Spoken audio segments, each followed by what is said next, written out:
आप लोग स्क्रीन पे देख पा रहे होंगे गाइस, ये 1 महीने का बिल था गाइस। बहुत बड़ा झूठ बोला गया था कि मैंने बिल नहीं निपटाए एंड ड्यूरिंग द प्रेगनेंसी मैंने बच्चे की केयर नहीं करी, रितिका की केयर नहीं करी। तो गाइस एक बार फिर से अनुराग डोभाल ने अपनी वाइफ रितिका चौहान को बुरी तरीके से एक्सपोज कर दिया। जी हां दोस्तों, आप लोगों को अनुराग डोभाल की कंट्रोवर्सी के बारे में तो पता ही होगा। अब उनकी कंट्रोवर्सी अपनी ही वाइफ रितिका चौहान के साथ हो रही है। रितिका चौहान ने अपनी लेटेस्ट वीडियो में अनुराग डोभाल के ऊपर काफी ज्यादा एलिगेशन लगाए थे, लेकिन अब ऐसे में अनुराग डोभाल की तरफ से भी एक और वीडियो देखने को मिली है जिसमें उन्होंने रितिका चौहान के हर एक एलिगेशन का सबूत के साथ रिप्लाई दिया है। तो अनुराग डोभाल ने इस वीडियो के अंदर क्या कुछ कहा है वो जानने से पहले आप लोग अगर मेरे चैनल पर पहली बार आए हैं तो चैनल को सब्सक्राइब करके बेल आइकन को ऑल पर जरूर प्रेस कर लेना ताकि आप लोग ऐसी तमाम अपडेट मिस नहीं कर पाओ। तो चलिए अब आप लोग देखिए अनुराग डोभाल ने अपनी वाइफ रितिका चौहान को किस तरीके से रिप्लाई दिया। रितिका ने बहुत सारे पॉइंटर्स उठाए थे उस वीडियो में and I was really shocked guys. First fact that comes up, Ritika ने एक स्टेटमेंट दिया था पूरी वीडियो में कि ड्यूरिंग द प्रेगनेंसी हमारे घर में ग्रोसरी का सामान नहीं था एंड ग्रोसरी से जितना भी सामान आया था उनका बिल मैंने पे आउट नहीं करा था। घर के अंदर जब राशन नहीं था तो मैंने अपने स्टोर से, जहाँ पर जनरल स्टोर था हमारा, वहां से मैंने कुछ बिल बनाया था, घर का सामान लेके आई थी। आपने उस बंदे को मेरे को टेक्स्ट करवा रहे हो कि आप रितिका से पेमेंट मांगे क्योंकि रितिका ने खर्चा करा है। सो रितिका की वीडियो में आई गेस ये ग्रोसरी का वो बिल था जो शो किया गया था एंड इस ग्रोसरी के बिल पे एक बहुत बड़ी चीज बोली गई थी कि घर पे खाने के लिए सामान नहीं था एंड रितिका ने बहुत अपफ्रंट एलिगेशन और ये झूठ बोला मेरे बारे में। But let me just tell you guys, ये जो बिल है ये एक किराने की शॉप का बिल है मनाली में। हमारे घर के पास ही एक शॉप थी गाइस। बहुत बड़ा एलिगेशन था मेरे ऊपर कि मैंने प्रेगनेंसी के दौरान रितिका की केयर नहीं करी, उसके लिए ग्रोसरीज नहीं मंगाई, खाना नहीं दिया। आई गेस बहुत शॉकिंग लगा एंड मैंने उस खाने के लिए पे आउट नहीं करा। Let me just tell you guys, here is the bill and here is the Paytm payment. आप लोग स्क्रीन पे देख पा रहे होंगे गाइस, ये 1 महीने का बिल था गाइस। बहुत बड़ा झूठ बोला गया था कि मैंने बिल नहीं निपटाए एंड ड्यूरिंग द प्रेगनेंसी मैंने बच्चे की केयर नहीं करी, रितिका की केयर नहीं करी, खाने के लिए नहीं दिया एंड मैं घर में राशन रखता ही नहीं था। और अगर रखता भी था तो जितना भी सामान मैं मंगाता था वो मैं बोलता था कि रितिका पे करेगी। But guys this is the screenshot, आप लोग फ्लैश देख सकते हैं यहाँ पर। तो आप इतना ही प्यार करते हैं अपने बच्चे के लिए तो आपने क्या एफर्ट्स पुट इन करे through out my pregnancy. First trimester के बाद second trimester and third trimester में आपने मेरी क्या हेल्प आउट करी है? बैक पेन हो रहा है तो मैं बैक में करवा सकती हूँ मसाज वगैरह? बैक की करा सकते हो, हाथ पैर की करवा हाथ सकते हो, पाँव तो सारे पेट को नहीं करवाते, पेट में प्रेशर पड़ेगा और इधर बाकी बैक की तो आराम से कर सकते हो, हाथ पैर की आराम से कर सकते हो। आगे घंटे बाद जस्ट एक चीज पूछी थी, प्रेगनेंसी में कुछ कॉम्प्लिकेशंस है? बोली थी ना कि कुछ कॉम्प्लिकेशन है? कॉम्प्लिकेशंस है कुछ भी? सही मैम। अच्छा चलो, आपको तो ये पता होगा ना, आप तो बहुत caring husband and caring father हैं, कि कौन से वीक में, कौन से मंथ में मैंने डिलीवर करा है बेबी अपना। प्लीज बता सकते हैं आप मुझे? कब एक्सपेक्टेड डिलीवरी है मैम? एक्सपेक्टेड डिलीवरी अप्रैल की है। Date 15 days plus minus. Date है इनकी 14 अप्रैल। जो एलएपी था, एलएपी में 1 वीक का कंसीव होता है। एलएपी के साथ में मार्च का है तो वो नहीं मानेंगे, आपको फर्स्ट मंथ के बाद से आपके अप्रैल है तो फर्स्ट वीक अप्रैल के बाद से सुनना है 7 से 14 के बीच में आप फिक्स हो सकते हैं। क्या आप एक भी अल्ट्रासाउंड में रितिका के साथ आए हैं? एलएमपी के कारण ही पहले 3 अल्ट्रासाउंड आगे पीछे हुए क्योंकि वो डेट गलत थी ना, लास्ट मेंस्ट्रुएशन साइकिल की। आपका डेट कंसीव हुआ था, जैसे आपके सबसे पहले अल्ट्रासाउंड हुआ था उसमें तो कुछ भी नहीं बताया गया था, याद है ना आपका अल्ट्रासाउंड जिसमें कुछ नहीं आया था आपका। तो वो जो मतलब उस समय जस्ट आपकी स्टार्टिंग होती है, प्रेगनेंसी बन रही थी उस टाइम जो आपकी एनर्जी था। कई बार ऐसा होता है कि डेट में कंसीव मतलब उसको पूरा 1 महीने का फर्क पड़ा है, वही मैं कह रही हूँ। फिर आपकी जो अल्ट्रासाउंड में डेट आई है तो 14-16 अप्रैल आई है, उसे फिर हमने जो लेवल 2 हुआ था वो भी आपका सही था। उसके हिसाब से जो आपकी डेट चल रही है अप्रैल ही चल रही है, हर जगह पे अप्रैल ही आ रही है, उस हिसाब से तो ठीक चल रहा है। इस बार थोड़ा सा और अच्छे से ध्यान दो खाने पे। एक अल्ट्रासाउंड दूसरे गायनेक से करवा लेते हैं, अल्ट्रासाउंड रिपोर्ट दीजिए ना। नहीं अल्ट्रासाउंड नाम के लिए नाम चेक करेंगे, अल्ट्रासाउंड के लिए बाहर जाना पड़ेगा। भैया तो उधर वहां नंबर लगवा दो, लगा फिर बस जैसे आएंगे मैं बता दूंगा। तो उस कॉन्वर्सेशन में ये बोला गया था रितिका के एंड से कि भाई ड्यूरिंग द प्रेगनेंसी मैंने उसका और बच्चे का ध्यान नहीं रखा, मैं कोई भी अल्ट्रासाउंड में उसके साथ नहीं था, मैंने कोई भी मेडिकल बिल्स नहीं निपटाए। क्या कोई भी आपने सप्लीमेंट रितिका के लिए खरीदा है? Do you need anything for the supplement और समथिंग? कुछ चाहिए? मुझे डॉक्टर ने बोला था कि खाना का वो इंटेक सही नहीं है। कितना बोला डॉक्टर ने? क्या बोला खाने का इंटेक? मतलब डॉक्टर ने 3-4 बार बोला कि खाना ढंग से खाओ, डाइट ढंग से करो। उन्होंने ये बोला कि खाना और वेट बढ़ाओ। हाँ तो मतलब कुछ और गाइनों से सजेस्ट करके डू यू? हाँ मतलब मेरा पॉइंट, हाँ मैं इस पॉइंट पर बस पूछ रहा हूँ, अगर कुछ भी चाहिए लाना हो तो मेरे को बता देना, आई विल गेट इट। मेरा मेकअप भी लेके आना। ठीक। क्या कोई आपने उस टाइम मुझे शॉपिंग कराई है? मैं बोल रहा हूँ क्या क्या टी शर्ट क्या साइज चाहिए मेरे से भी, जो मेरी एक्सेल वाली वो है वो ठीक है। तो जीन्स मत लेना, लोअर देखना, तो लोअर ढीले मतलब ढीले ना मतलब हाँ जी दे रही हूँ। और एक क्या वो क्या बोलते हैं, वो जो क्या बोलते हैं उसे, झीला सा नहीं पहनते क्या उसमें भयंकर, जिसमें केवल एक से ऊपर से नीचे तक होता है, और कुछ सामान लेकर के आना है। अब वो ढीला पड़ा कुछ लेकर के लाना है नया, तो वो ले आएंगे। बता दो ताकि जो तुम्हारे लिए कंफर्टेबल है, क्योंकि मेरे को वो शब्द याद नहीं आ रहा वो to be call it, but वो ही आई गेस मैंने देखा है और मतलब औरतों को पहनते हुए इस टाइम पीरियड में। औरत थोड़ी हूँ यार मैं। मतलब देखो मेरा दिमाग जितना चलता है मैं उतना ही सजेस्ट कर सकता हूँ। अभी नहीं चाहिए, खरीदोगे वो बाद में खरीदेंगे, नेक्स्ट मंथ खरीदेंगे। ऐसी कुछ नहीं है, जैसे नजर को ला जाना वो दिख गए तो ठीक है ना, मैं ले गया। अरे शॉप से नहीं, घर से। तो मतलब दिक्कत क्या है, शॉप से भी ले आए तो फिर दिक्कत। अरे यूज कहाँ है ना, यूज ही नहीं होना उनको, सामान का कभी यूज नहीं है तो इसलिए नहीं ले देंगे। अरे तो मैक्स टीवी तो यूज होगी, अभी तो है 1.5 महीना। अरे नहीं होगी ना, हाँ। उसको मतलब मैं वो भी ले लूँगी, आगे टाइम से बोलूँगी ना, सिर्फ वाली मैक्स तो उस पॉइंट पे भी बाद में भी ले लेंगे, तो ऐसा कुछ जा तो नहीं रहा है रितिका, मतलब जा रहा है, अब कोई एक्स्ट्रा पैसा खर्च किया। क्या आप एक भी अल्ट्रासाउंड में रितिका के साथ आए हैं? I guess guys from first ultrasound till last ultrasound मैं आप लोगों को बता देता हूँ, रितिका का मैंने हेल्थ इंश्योरेंस करा रखा था, सगाई के बाद ही करवा दिया था, which covered all of the things. सारी चीजें कवर अप थी उसमें, रितिका का health insurance. I don't know Ritika ने बात क्यों बोली कि मैं कभी भी उसके ट्राई सेमेस्टर्स में या फिर अल्ट्रासाउंड में नहीं था। ऋषिकेश से लेकर के मनाली से लेकर के वापस ऋषिकेश में फाइनल अल्ट्रासाउंड तक, 3D अल्ट्रासाउंड तक, जहां पर आप बच्चे की हाथ, फेस, कर्व सब देख सकते हैं ना, I was there and here are all the payment screenshots. मेरा डिसीजन नहीं था मनाली से छोड़ के जाने का, इट वाज योर डिसीजन। ये बच्चा आपके लिए एक पाप था रितिका, और आपने ये क्लास में करा था कि इस बच्चे पे आपका कोई हक नहीं है। ये बच्चा आपके लिए एक पाप था रितिका, मेरे पास बच्चा है इसका, यही मेरी सबसे गंदा पाप है। बट मैंने फिर भी अपना पूरी रिस्पॉन्सिबिलिटी निभाया है। अल्ट्रासाउंड से लेकर के फाइनेंशियली तक, आपके कपड़े तक लेकर के आऊं मैं मनाली से आपके घर में। Don't lie Ritika. इवन जब हमारी कॉल पे बात हुई तो आई सेड कि रितिका नहीं, मुझे नहीं पता था यार क्या लेना है क्या नहीं। मैंने मैक्सिस तक का पूछा, जो मेरे को आता था मैंने करा है भाई, जितना इन्फॉर्मेशन मेरे को थी। मैंने रितिका को हमेशा पूछा कि मैंने कहा देखो कुछ एक्स्ट्रा लाइक बूस्टर चाहिए। मैं जब भी उसके घर जाता था मैं फल फ्रूट सब कुछ जितना मेरे से हो सकता था, आई गेस 3-3, 4-4 किलो, 5-5 किलो फल फ्रूट, रियल फ्रूट की बॉटल्स सब कुछ लेकर के गया हूं भाई। हम लोग लोड करके जाते थे, क्योंकि मनाली से टिहरी ट्रैवल करना और साथ साथ काम भी देखना बस नेक्स्ट टू इम्पॉसिबल। मैं कर रहा था यार जितना मेरे से हो सकता था अकेला।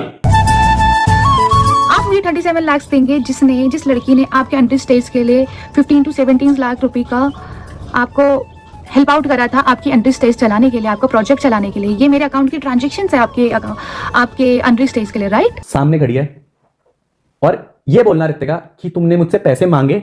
रितिका प्लीज मेरी बात तो, मेरी हम बहुत सेंसिबल बात करना, मैं तुम्हारी प्रॉब्लम समझने की कोशिश कर रहा हूं। अब प्लीज मेरी बात समझना और उसका बहुत मैच्योरली आंसर करना। मैंने जब तुमने मुझसे पैसे मांगे और मैंने तुम्हें बोला मैंने तुम्हें गिड़गिड़ाया, मैंने तुम्हें पैसे के लिए कभी ऐसा टॉर्चर करा?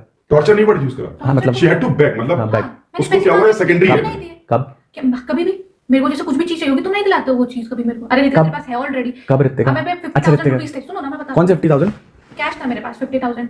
तुमने मैंने कहा मुझे घर का सामान लेना है, ये करना है, वो करना है, तुमने वो सैलरी मोनू और मोनू की वाइफ को दिया और उसके बाद मेरे पास कुछ भी कैश नहीं बचा था। ठीक है रितिका, एक पॉइंट, वो जब कैश था वहां पर तो बाहर निकाल के रखा था, मैंने कहा इसमें से यूज कर लेते हैं। अब समझ ना, मैं एंड वो ग्रोसरी वाली बात में नहीं अब देखो फिर जंप नहीं करते। अच्छा ये वाली बात क्लियर हो। मेरी तो बीवी तुम हो ना घर की, तुम्हारे पास ये फाइनेंशियल अकाउंट नहीं है मेरे पास कोई। ठीक है, तुमने मेरे देखो सुनना मेरी बात। मेरे अकाउंट में कुछ पैसे भी नहीं पड़े थे, बताओ। तुम्हारे पैसे थे वो? हाँ मेरे थे 22 लाख रुपए। ऑब्वियसली अगर मैंने तुम्हारे साथ इतने साल काम किया तो मेरा क्या अब ये बचा? गलत सोच है, ये गलत सोच है। मेरे को कंपनी की लीज भरनी थी, भाई तो मैंने पेमेंट बिल्कुल ये कैसी, इसमें कोई जस्टिफिकेशन नहीं अरे है, ये मेरा एक But कन्वर्सेशन ये नहीं इसका है। मतलब ये थोड़ी एक conversation। अकाउंट बिल्कुल जीरो नल में चल भेज दो। जिस दिन रितिका मेरे साथ मैरिड होकर के मेरे पास आई थी ना, उस दिन रितिका के अकाउंट का बैलेंस 17,000 समथिंग था। एंड उसके बाद मेरे बहुत सारे ब्रांड्स की पेमेंट थी, जिनके ब्रांड्स के बिल मेरे पास है, जिनकी चैट कॉन्वर्सेशन मेरे पास है। एंड मेरे अकाउंट में उस टाइम पे एक दिक्कत चल रही थी एंड उसके कारण थोड़ा सा टेंशन था मेरे को। तो जितनी भी पेमेंट आ रही थी ना ब्रांड की, वो सब मैं रितिका के अकाउंट में डाल रहा था। मेरे पास उनके बिल्स हैं गाइस। रितिका लाइड की वो सारी पैसे उसके हैं। जिस दिन वो घर से आई थी ना अपने, उस दिन उसके अकाउंट में 18,000 रुपए थे। बट उसके अलावा रितिका कोई जॉब नहीं करती थी या कोई फाइनेंशियल सोर्स नहीं था। शादी के बाद जो मेरा था वो सब कुछ उसी का था, राइट? कौन ही था जिंदगी में। बट उसके बाद झूठ बोलना कि मैंने दिसंबर तक रेंट पे करा आपका। रितिका कौन सी जॉब कर रहे थे आप और कहां से पैसे कमा रहे थे? जितने भी आपने वो ट्रांजेक्शंस दिखाई ना, वो सारी ट्रांजेक्शंस की आपने ओरिजिनल हिस्ट्री नहीं दिखाई कि कैसे 5 लाख, 2 लाख, 1.5 लाख, 1 लाख, 2 लाख, 1 लाख, 1,49,999 रुपीज, 50,000 मैंने ब्रांड्स के थ्रू मेहनत करके दोबारा करियर बिल्डअप करके आपके अकाउंट में पैसे डलवाए। मेरे पास फाइनेंशियली मैं बहुत वीक चल रहा था यार। हम लोगों ने अनरीच स्टेज जो खोला था उस पर फाइनली हम लोगों ने ट्रांजेक्शंस मूव करना शुरू करा और मेरे अकाउंट में नहीं देते पैसे। तो मैंने जो ऋतिका के अकाउंट में पैसे थे। आई गेस जो ब्रांड डील्स हुई थी मेरे इंस्टाग्राम के थ्रू, उनकी पेमेंट हम लोगों ने धीरे धीरे करके अंदर स्टेज में रोटेट करना शुरू करी। But here comes the twist. जब ऋतिका के अकाउंट में पैसे ट्रांसफर हो रहे थे ना, तो ऋतिका अपने अकाउंट से अपने भाइयों को, रोहित चौहान जो कि अनएम्प्लॉयड है गाइस, एंड बहुत सारे लोगों को छोटी अमाउंट ट्रांसफर करी थी। रोहित चौहान को आगे 16,000 एक बार ट्रांसफर हुए। मेरे हिसाब से बीइंग अ हस्बैंड मैं अपनी वाइफ की रिस्पॉन्सिबिलिटी उठा सकता हूं, उसके अनएम्प्लॉयड भाई की नहीं। एंड यहाँ पर ऋतिका, अगर आपको पैसे देने भी होते तो आप मेरी परमिशन से देते, बट विदाउट माई नॉलेज वो पैसा वहां ट्रांसफर करना वाज रॉन्ग। एंड अगली बार अगर आप ऐसी कुछ चीज करो ना, अच्छे से एडिटिंग तो कर लेना कम से कम, कि मैं अच्छे से गलत प्रूव हो जाऊं, है ना। क्या कोई आपने उस टाइम मुझे शॉपिंग कराई है? 60,000 रुपए की तुम्हें इसकी शॉपिंग कराई शादी से पहले, शादी से बाद। मैं तुम्हें शादी के बाद का, अरे तुम्हारी भी चीजें थी। हम एक पॉइंट पे बात करते हैं। मैं भाभी इसकी क्लैरिफिकेशन लेते हैं, वही तो मिसअंडरस्टैंडिंग क्लियर करने आया ना। इसने बोला कि मैंने पैसों के लिए तरसाया ऐसे। मुझे बताओ पहला नहीं, हाँ, कि she had to beg, ऐसा नहीं है, मांगने पे ही, मतलब मांगने पे भी नहीं देता था, हाँ, है ना। कई बार बैक करने के बाद जैसे होता ना, अरे कल ले लेना, छोड़ना, मतलब इसकी जो जरूरतें थी उनको बहुत ज्यादा प्रायोरिटीज न देना। ठीक है, क्या मैं सही बोल रहा हूँ? ठीक है। अब ऐसा होता तो मैं आपको फाइनेंशियल ट्रांजेक्शन दिखाता हूं इसके अकाउंट की, कि मैंने कितना पैसा ट्रांसफर करा और इसने कहां खर्च करा। जब 50,000 रुपए कैश खर्च हो गया रहता, तो मेरे को मुझे एक चीज बताओ, तुम मेरे पास आई अनुराग कि मुझे वापस कैश रिफिल कर दो? ऑब्वियसली करा है मैंने। बोला कब? मैंने बोला क्योंकि मुझे तुम्हारे बर्थडे के लिए भी नीड थी। ऋतिका, जब तुमने मेरे बर्थडे के लिए नीड थी ना, तुमने कहा अनुराग मुझे 10,000 रुपए ट्रांसफर करो, और देखो मुझे पता यही तो मिसकम्युनिकेशन है, और मैं तुम्हें 10,000 रुपए ट्रांसफर करे थे। तुमने जितने पैसे मांगे करते बाबू, अरे मेरे को कैश की जरूरत थी, तुम्हारे अकाउंट में चले गए थे ना 10,000 रुपए। तुमने ये चीजें एक्सप्रेस करने की नहीं होती, तो फिर मैं कई बार ऋतिका, अगर मेरे को भूख लग रही है और मैं चिढ़ता रहूं कि मुझे खाना नहीं पूछा भाभी ने, यार भाई यार क्या पॉइंट है, लेकिन एक्सप्रेस तो करना पता लग रहा है आपको भाभी की मेरे को भूख लग रही है। आपको कैसे पता लगेगा? अगर मैं आपसे बोलूं कि भाभी मुझे भूख लग रही है और आप खाना ना दो, तब मैं गलत हूं। लेकिन यार जब वो इंसान एक्सेप्ट कर रहा है कि मैंने कभी बोला ही नहीं। अदिति, फिर यहाँ पर एक और बात है, अगर 8 बजे खाने का टाइम है और ऑल ऑफ अ सडन आपने रात को 8 बजे खाना खा लिया है और फिर आपको रात 1 बजे भूख लगने लगेगी, तो बोलना ही पड़ेगा ना आपको। बिल्कुल ना। तो जब वो इंसान बोलेगा, मालिक मेरा पॉइंट सुनो, जब इसने बोला अनुराग मुझे 10,000 रुपए चाहिए, ये कह रहा है कि मैंने जब इसको जरूरत हुई है मैंने तब इसको पैसे दिए। जरूरत में ही मैं पैसे वो करूं। अच्छा ऋतिका, भगवान कसम खा लो कि महीने का 20,000 रुपए का, तुमने, मैंने पूछा ऋतिका कितने में घर चला लोगी, तुमने बोला 20,000 रुपए महीना। मैंने बोला कि मैं चला कम, और मैं कम चलाऊंगी। तो फिर क्यों कम मांगे? 50,000 मांगती, गलत बोल रहा हूँ क्या? फिर भैया गलत है। राशनिंग के लिए बस। अरे 1 लाख का बिल मंगाओ, मैं क्या बोल रहा हूँ? तो फिर अरे मेरी बात सुनो, जब खुद ही बोल रही, मैंने से बोला तू मुझे बजट बता, मैं तेरे को वो पैसे दूंगा। इसने कहा 20,000 घर की राशनिंग के लिए। बात ये होगी, ठीक है, को जो जरूरत है ना तू आके एक्सप्रेस कर। ये मैंने बोला तू भी सही, मैं भी सही, तू भी गलत, मैं भी सही, मैं भी गलत, अच्छा मैं तो सही, बट फिर भी स्टैंडर्ड में मैं भी गलत। तेरे को अगर 1 लाख रुपए महीने का चाहिए तो तू मांग, और मैंने नहीं दिए, ये मत एक्सपेक्ट कर मुझसे। मैं परमात्मा नहीं हूं। मैंने पहले भी बोल चुका है कि मेरे से कम्युनिकेट कर। लोगों पे जाकर के क्या हो गया, इसने बच्चे के नाम पे 45,000 रुपए मांगे ना चेकअप कराने के लिए, तो इसके अकाउंट से पेमेंट है 25,000 लॉयर को। अब मेरी बात समझना, तो फिर क्या लगेगा भाभी? गलत उपयोग हुआ नहीं हुआ, सुन लेना, सुनना मेरी बात। घर जाने के लिए मेरा खर्च चाहिए। हाँ, तो इसने 25,000 रुपए लॉयर को पे करे, वॉज दैट जस्टिफाइड? है ना? नहीं। इतना आसान है क्या किसी के बेटे को मारना just to look clean and clear in social media? ये सब कुछ सही है? बिना बताए मैं अनुराग डोभाल से अभिषेक से मिलने गई। आप ऐसा दिखा रहे हैं कि मेरा अफेयर था। अगर मेरा अफेयर होता तो मैं आपकी सिक्योरिटी के साथ गई थी। अगर मैं गलत होती तो मैं आपकी सिक्योरिटी के साथ जाती क्या? अनुराग इतना क्लियर चल रहा है, ठीक है, तो तू मेरे को एक सुन मेरी बात। अनुराग मेरे को जब अनुराग की, मैंने तेरे से अनुराग का एक बार नंबर मांगा था, तूने उसका मैनेजर का नंबर दिया था मेरे को। जब मैं तेरे से चंडीगढ़ मिलने आई थी, ये बोल के आई थी कि, और तूने मेरे को बोला कि रूम में कि मैं अनुराग को पता है कि मैं चंडीगढ़ आ रखी हूँ। प्रेग्नेंट थी जब ये, है ना? हाँ। नहीं प्रेग्नेंट नहीं अभिषेक। अरे यार तू जब प्रेग्नेंट नहीं थी क्या अभी आई थी? जो लास्ट में से कब मिली है? प्रेगनेंसी के टाइम बस। किन के साथ आई थी ये बता दे, किन के साथ आई थी वो भी क्लियर कर दे। बोलो था मेरे साथ, एरिक था, बोलो। और एक और था, मोटा सा लड़का। मैं क्यों बताऊं इसको? नीटू था, अरे बता चुका, वो फोटो दिखा चुका, टेंशन क्यों ले रही? नीटू था कि अनुराग सर ही इस दुनिया में सही है और हम सब तो बुरे हैं। 9 अगस्त 2025 वाज द लास्ट टाइम जब वो जॉब पे थे। उसके बाद उन्होंने जॉब छोड़ दी थी गाइस। बालीवाल ने पहले जॉब छोड़ी, उसके बाद नीटू को इसलिए छोड़नी पड़ गई क्योंकि सेम गांव से थे। बट 9 अगस्त के बाद वो ऑफिशियली मेरी सिक्योरिटी में नहीं थे। बट देन गाइस जॉब छोड़ने के बाद उन्होंने अपनी लाइफ स्टार्ट कर दी। But then guess what guys, कभी यकीन नहीं था ऐसा कुछ भी होगा। नीटू ऋतिका के साथ था और नीटू ऋतिका को अभिषेक के फ्लैट में लेकर के गया था। अभिषेक के बारे में पता था कि इस लड़की की ऋतिका का इसके साथ कुछ ना कुछ गड़बड़ चल रहा है। हाँ बताइए भैया आपने। अगर आपको पता थी ये बात, जब आप वहाँ उसको ऋतिका को वहाँ पर लेकर के गए तो आपने मेरे को क्यों नहीं बताया भाई कि भैया हम इसके फ्लैट में जा रहे हैं, उसी लड़के के फ्लैट में जिस लड़के के बारे में आपने हमें पहले बताया है कि ऋतिका इससे बात कर रही है और ऋतिका का इसका कुछ ना कुछ है। यो बात है, पर भैया वो मुझे भी यही थी, मैं देखो जब गोलू भी साथ है, यो भी साथ है, तो मैं तो कई फर्ज बने जब इनके भैया साथ है तो तुम्हें भी लगा? जब भैया साथ तो फिर मेरी कई बात चल रही है, मैं किससे बताऊँ, मम्मी से बताऊँ सारे से बताऊँ, मुझे क्या फिर ऊपर। लेकिन उसके बाद जब नीतू मैंने पूछा भी था ना तो वहां पर गलत तो मिल जब मैंने पूछा वो बात है, फिर मुझे बता देना, ये बात मैं मानता हूँ। चलो चलो चलो ओके। इस पॉइंट ऑफ टाइम पे ना बहुत सारे लोग इन्वॉल्व थे इस पूरी सिचुएशन में एंड बैकग्राउंड में से ही वो सारी चीजें छुपाई गई थी एंड ये सब लोग कॉन्ट्रैक्ट के अंदर थे इसलिए मैं अब भी इस कॉन्वर्सेशन में अब भी इस ग्रिड में इनको लीगली लपेट सकता हूँ। मेरे को केवल दुख इस बात का था कि सारे अपने लोग लाइक अपनी गलतियां छुपाने के लिए बस अनुराग को गलत बना रहे थे। आई गेस यहाँ पर ये सब लोग बहुत एथिकली गलत थे। एक हस्बैंड और वाइफ के बीच में इन्वॉल्व होना सबसे गलत बात है। बस एक चीज बोलूंगा, जितने भी लोगों ने पीछे ये बैकग्राउंड से बात मेरे से छुपाई ना, अगले दिन आपकी वाइफ या गर्लफ्रेंड को ना आपके विदाउट नॉलेज कोई दूसरा बंदा लेकर के जाए तो आपको कैसा लगेगा? आगे से दोस्ती में दगाबाजी है। खैर मेरे साथ तो दोस्ती लोगों ने पैसे तक निपटाई है। जब तक लोगों ने पैसे मांगे तब तक लोगों ने दोस्ती निभाई, रिश्ते निभाए। जैसे पैसा खत्म हुआ सबके लिए बुरा बन गया। उससे पहले मैं सबके लिए वन ऑफ द बेस्ट भाई, वन ऑफ द बेस्ट बेटा, one of the best husband, one of the best ही था। भाई नीटू पीटू के सामने कॉल करके पता क्या बोला, अगर तुझे कोई भी जरूरत है ना पैसों की, भैया आपको पता है अनुराग पैसा लगाने में कतराते नहीं है अपने बंदों पे। पता है अनुराग के लिए या तो फिर 10 रुपए भी बहुत है और फिर 1000 और लाख रुपए भी कुछ नहीं है।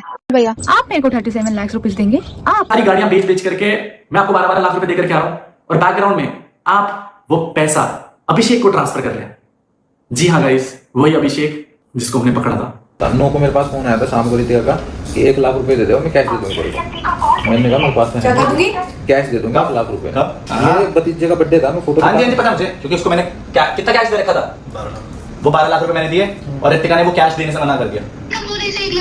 तेने बर्थडे वाले दिन मेरे को फोन किया था जब बच्चे पे कि तू 1 लाख रुपए मेरे को ट्रांसफर कर दे, मैं तेरे को ऑनलाइन कैश दे दूंगी तो 1 लाख रुपए ट्रांसफर कर दूंगी। जब हमने अभिषेक को पकड़ा ना तो उसकी फोन की चार्ट खुली थी एंड उस दिन भी वो ऋतिका से बात कर रहा था। ऋतिका ने अभिषेक को कॉल किया होगा कि भाई तू मुझे 1 लाख रुपए ऑनलाइन दे दे, मैं तेरे को 1 लाख रुपए कैश पकड़ा देती हूँ, मेरे को इमरजेंसी है, मेरे को कुछ काम है। तो ऋतिका को कॉल पे पूछा, ऋतिका ने पहले तो पलट गई कि भाई नहीं ऐसा कुछ नहीं है, बट देन शी एक्सेप्टेड कि हाँ ऐसा हुआ था, उसको इमरजेंसी पड़ी थी कुछ। जब एक वाइफ को इमरजेंसी पड़ती है तो वो बेस्ट फ्रेंड को कॉल आउट करती है क्या बेस्ट फ्रेंड से पैसे मांगती है? और कौन ऐसा बेस्ट फ्रेंड है जो आज के टाइम पे 1 लाख रुपए देने के लिए तैयार है और 1 लाख रुपए कैश इधर उधर करने के लिए तैयार है? मेरी नॉलेज के बिना ऋतिका वो पैसा हमारा ही है, उस बच्चे के फ्यूचर का ही है। बट अगर आप ये बोलो कि वो पैसा आपका ही है, कोई पैसा नहीं है, वो चोरी होती है, जो कि मेरे घर वालों ने करी है जमीन की, जो आपके चाचा जी ने करी है 25 लाख रुपए की, और जो शायद से आप आज कर रहे हो कि मेरे को मेरे कपड़े तक नहीं दिए गए। अभय गया था वहां पर, ये हुआ है वहां पर। ऋतिका यार अबे और आ रखे होंगे, मेरे कपड़े और कैश पकड़ा देना उन्हें। कौन से कपड़े? जो मेरे कपड़े थे यार उधर भिजवा दिए थे मैंने। कहाँ भिजवा दिए थे? दे दिए थे मैंने, 2-3 कपड़े पड़े बस। यार मत भेजना अनुराग, किसी को पहले बता दिया मैंने। जो तुम मेरे कपड़े हैं वहां पर घर क्या नहीं भेजना। मेरा घर sorry I don't want to waste my time आप, सही है? क्योंकि उस टारगेट पे बात करके कोई मुझे आई नीड कैश ना, मैं मेरे को काम करना है, मेरा कैश मेरे पैसे तो पकड़ा दो भाई। कैसे पैसे? कौन से पैसे? मतलब कौन से पैसे? मतलब तुम अपने बेबी बच्चों को अरे यार तो मेरे अरे खर्चा पानी का 12 लाख रुपए पकड़ा है, मेरे को 2 लाख रुपए कैश चाहिए। तुम्हें तुमने अपनी बीवी बच्चे को खाना उसके लिए? तुम्हारे पास कैश नहीं पड़ा पूरा? अरे तुमने बीवी बच्चे के लिए खाने के लिए भेजो ना पहले सामान। कैश नहीं पकड़ा है तुम्हारे पास? तो भाई यहाँ से आए थे ऋतिका भाभी के घर, भैया ने भेजा था भैया के कपड़े को संभाल लेने। ये तो गलत हो गया हमारे साथ, हमने अपनी नींद कुर्बान करी और कपड़े भी नहीं मिले आपके। इससे ज़्यादा भैया बस कपड़े तो दे ही देते यार, कपड़ों का क्या करोगे, आपको तो किसी को आएगी भी नहीं वो भाभी। मेन पॉइंट यह है भैया को आज 2 लाख रुपए की ज़रूरत थी फॉर ट्रीटमेंट और थोड़ा बैकअप के लिए। हम आए थे आज टीरी ऋतिका भाभी के पास। कुछ लोगों ने बिल्कुल ऐसा कर दिया ना कि अपनों में पराया वो कोई फ़र्क नहीं रखा किसी भी तरह का। भैया ने तो हमेशा अपनों के लिए करा है, हम तो फिर भी बाहर के हैं, बट जिनके साथ 7 फेरे लिए हैं, जीवन बिताने का लिया था सब कसमें वादे, उन्होंने यहाँ साथ छोड़ दिया। ऋतिका भी सेठ हमारे पास कोई पैसा नहीं है किसी का भी। अब बताओ हम क्या करें, मतलब पूरी रात बिना सोए यहाँ पे ट्रैवल करा है, सुबह निकल गए थे 7 बजे। बट आई गेस मुझे पता है मैं लास्ट हॉस्पिटल गया हूँ 8 अप्रैल को। मैं आपको बता देता हूँ, मेरा जो ये वाला हिस्सा है ना पैर का, वो पूरा सुनने है। मेरा मेडिकल चेकअप था बीच में, तो मेरे को 1.5-2 लाख रुपए की जरूरत थी गाइस, क्योंकि हम लोग नया प्रोजेक्ट शुरू कर रहे थे। बट देन उस पॉइंट ऑफ टाइम पे भी जब ऋतिका से मैं वो पैसे लेने गया, मतलब 2 लाख रुपए की नीड थी मुझे, तो ऋतिका ने साफ मना कर दिया कि यहाँ कोई पैसा नहीं है, यहाँ कुछ नहीं है, ये नहीं है, वो नहीं है। सच बताऊं गाइस, उससे 1.5-2 हफ्ता पहले हम लोग अनिरुद्ध से मिलने गए थे और हम लोगों ने फर्स्ट क्राई से उसके लिए सब कुछ ले लिया था ऑलमोस्ट। क्या ही करता है इससे ज्यादा, मतलब जितना बेस्ट हो सकता था उतना कर रहा था। एक और चीज उठ करके आई है कि रितिका ने बहुत सारी पेमेंट करी है मेरे लिए। फिर रितिका सेट की 37 लाख रुपीस मैंने कब दिए, और ये रहा 25 लाख रुपए का आपके चाचा जी के द्वारा किया गया प्रॉमिस कि वो आपकी कसम खा करके देते हैं, ये वो पैसा 1 महीने में दे देंगे। आई गेस 2 बारी चेक ऑलरेडी बाउंस हो चुका है, वो पैसा आज तक नहीं आया। 25 लाख रुपए हो गए। एक्सीडेंट के बाद मैंने बाइक के बेच करके इधर उधर से उधारी लेकर के पैसे लिए। 12 लाख रुपए थे मेरे पास, मैंने वो सारा पैसा रितिका के घर में रख दिया। मैं अगर रितिका एटलीस्ट आपके पास फाइनेंशियल बैकअप होना चाहिए। पर अनुराग जी को 4 दीवारों के अंदर चीजें सॉल्व करने की आदत नहीं है जब तक वो चीजें सोशल मीडिया में ना उछालें या कोर्ट में ना घुस डालें। सुन ले तो जिसकी पहली एफआईआर होती है ना तो उसका माना जाता है, दूसरी एफआईआर का नहीं माना जाता। तो अगर हम बाई चांस तुम अभी पास वाले थाने में भी जाते हो और ऐसे बताते हो ना कि ऐसे ऐसे हुआ, अभी तुम भी जाके बता दो बल्कि कि भाई हम पे हाथापाई छोड़ सकता है ऐसे करके, समझ आए कि भाई हम हाथापाई करने नहीं आए थे, ये हम पे फालतू का ना अब मेरी बहन और माँ बाप को अब्यूज कर रहा है और ये कैसे कर सकता है, हम हाथ नहीं छोड़ रहे तो ये हमको हाथ छोड़ने के लिए वो कर रहा है, ट्रिगर कर रहा है। तो जिसका पहला एफआईआर होती है ना, जिसकी पहले कंप्लेंट जाती है ना, उसकी पहली ज्यादा सुनाई जाती है, समझ रहा है। उस टाइम आपने मेरा सेकंड अकाउंट हैक कर लिया था, तो उस अकाउंट को मैं रिट्रीव करने के लिए चंडीगढ़ गई थी। तो तूने बोला था मैं यूट्यूब चैनल शुरू कर रही हूँ। यूट्यूब ने शुरू कर दिया, इंस्टा उड़ा दिया उसने मेरा। कौन से वाला? रितिका डोभाल मेरा अकाउंट खुद पकड़ लिया, दूसरा वाला जो मैं चला रही थी, जो ग्रो कर रही थी, उसको उड़ा दिया। ऐसी बदतमीजियां करता है यार ये। आंटी भी कब तक रहेगा? मतलब मेरा मानना है कि देख आंटी भी कब तक कमाएगी। और नहीं, अभी मम्मी से कोई कुछ नहीं है, मम्मी कुछ नहीं कर रही, मैं कुछ कर रहा हूँ। मुझे वो बच्चे की जिंदगी खराब नहीं करनी।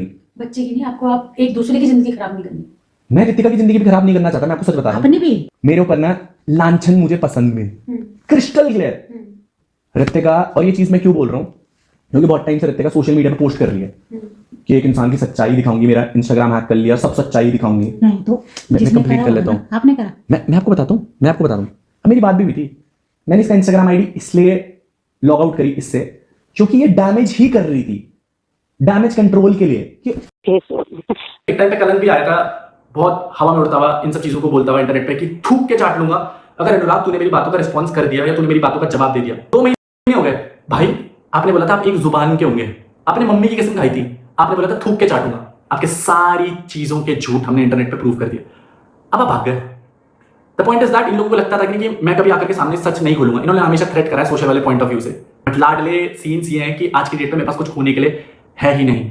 आपने मेरा तो सब कुछ बर्बाद कर दिया, बट एटलीस्ट मैं अपने ऊपर कोई भी झूठ नहीं सहन करने वाला। That is the only reason I am replying to this. मेरा सिंपल सा रूल है, अगर कोई गलत कर रहा है तो फिर वो गलत ही है, चाहे वो कोई भी हो। अगर मेरे सामने 100 लोग गलत कर रहे हैं तो क्या मैं उन 100 लोगों के साथ मिल जाऊं क्या? डीप डाउन तो पता है ना कि गलत का साथ दे रहा हूं। एंड वेरी ऑनेस्टली जिस सिचुएशन से मैं बच के आया हूं वो इम्पॉसिबल था। I guess I took a stand for someone's daughter, जिसके डैड नहीं थे। एंड मैं आज भी प्राउड हूं सब चीजों के लिए, बिकॉज वो मेरे हिस्से का प्यार है। मैं तब भी स्टैंड देता था, मैं जितना झेल सकता था यार अपनी कैरेक्टर पे, रेपुटेशन पे झेला, गालियां खाई है, कैरेक्टर की धज्जियां उड़ाई है कि मैं गलत, बट मैं गलत नहीं था और मैंने आज तक झूठ नहीं बोला। अगर मुझे व्यूज लेने होते तो मैं लास्ट ईयर ले लेता। मैं आपके नाम से व्यूज और ट्रैक्शन नहीं उठा रहा हूं। आई गेस उस चीज का फायदा आप उठा रहे हो। रितिका ने अपना नया यूट्यूब और इंस्टाग्राम बनाया, डिस्क्रिप्शन में लिंक होगा guys, go show some love to her कि जितने झूठ उसने मेरे बारे में बोले और इतनी क्लियर उससे बोले। तो जैसा कि आप लोगों ने अनुराग डोभाल की ये वाली वीडियो देख ही ली है, तो ये वीडियो देखने के बाद आप लोगों को इस कंट्रोवर्सी के बारे में क्या कुछ कहना है? इस कंट्रोवर्सी में आप लोगों को कौन सही लग रहा है, कौन गलत लग रहा है? मतलब आप लोग इस कंट्रोवर्सी में किसको सपोर्ट करना चाहोगे? अपनी राय आप कमेंट करके जरूर बताना। एंड अगर आप लोग ये वीडियो यहाँ तक देख रहे हैं और मेरे चैनल पर पहली बार आए हैं तो वीडियो को लाइक करके चैनल को सब्सक्राइब जरूर करना, ताकि आप लोग आने वाली ऐसी तमाम लेटेस्ट अपडेट मिस नहीं कर पाए। चलिए इस वीडियो में इतना ही, मिलते हैं नेक्स्ट वीडियो में, तब तक के लिए बाय बाय।